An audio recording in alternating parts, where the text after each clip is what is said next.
The Israel-Iran war is into its sixth day. A big highlight today was Iran's Supreme Leader Ayatollah Ali Khamenei televised address, a strong message to Israel and a powerful response to US President Donald Trump's remarks.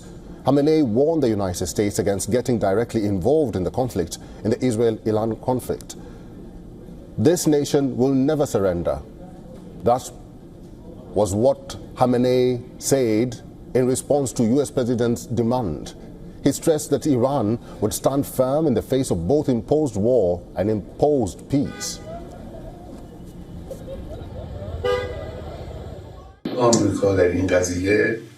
Telling the Iranian nation to surrender is not a wise thing to say. Wise people who know the region, the Iranian people and its history would never say that. Whom should we surrender to? Iran is not a nation to surrender.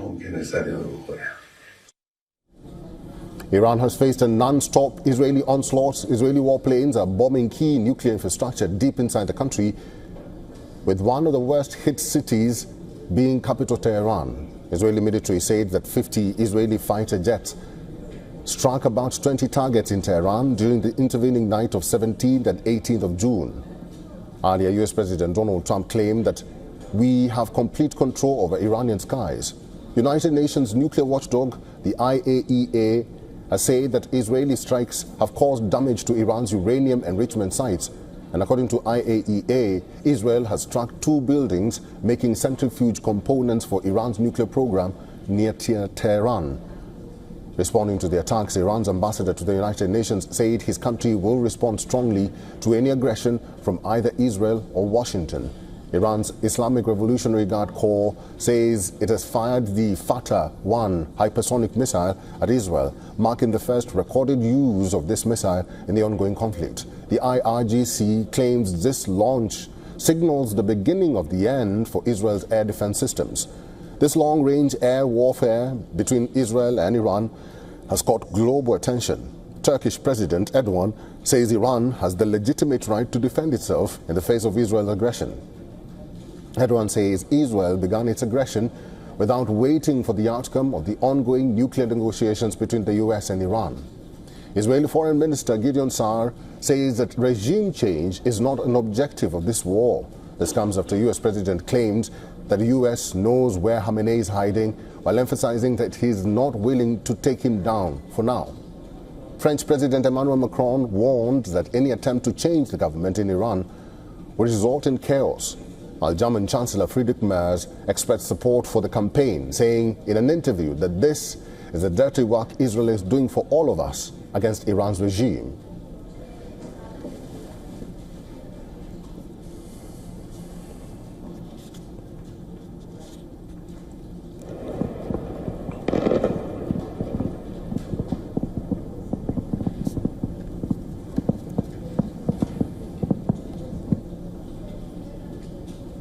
Dr. Hamid Reza Gholamzadeh is Secretary General of the Asian Mayors Forum and political analyst, is now joining us live from Tehran.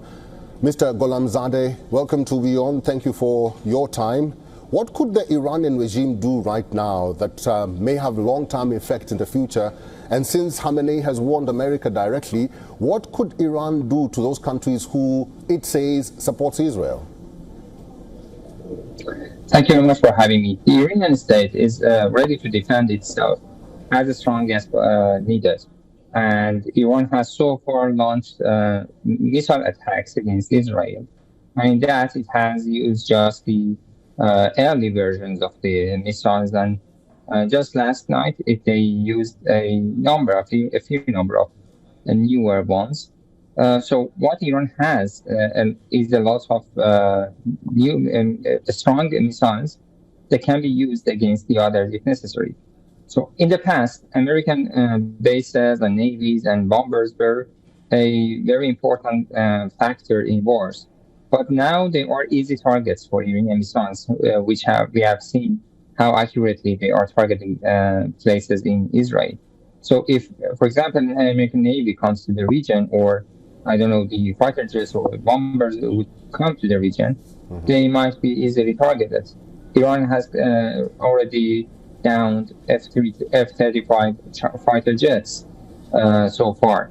And I don't think that the other bombers, B-2 bombers, for example, would be a very difficult case to carry out a strike against, or the navies or military bases in the region. So the assets that the Americans have in the region are so many and so easy and accessible that Americans would suffer huge damages if they wanted to attack Iran. And it's very important to know that, because yesterday President Trump and even Netanyahu were trying to threaten the supreme leader himself. The reality is that even if they want to assassinate a person, the establishment is not based on a person. It's just like you kill President Trump and then the United States collapses. No, it's not like that. Every country, every establishment has its own structure. It has strong organization structure, and then it's not something to be easily removed or easily dealt with. So what Iran has is a well-established military organization, and it has also a political structure, and it can easily defend itself. Mr. Gholamzadeh, let's now talk about what Trump really said. He has given mixed signals of late. He says next week is going to be big. Iran has threatened the United States for a long time, despite Iran reaching out. I may strike Iran. I may not do it. Iran is totally defenseless. They have no air defense whatsoever. What do you make of Trump's statements? So, just bluffs. He's bluffing, and that's the person we have known. Let's remember about a couple of months ago, they attacked Yemen, and they claimed that they are going to annihilate Houthis in Yemen.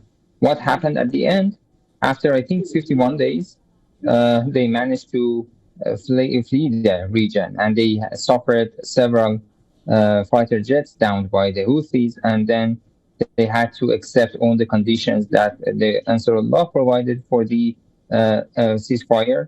And there was no achievements, and literally no achievements for the Americans in that fight.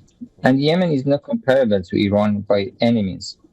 So when they got into the war with Afghanistan and Iraq, they got into what they called it endless wars. When they got to recently they got to the war with Ansarullah, they had to flee the region.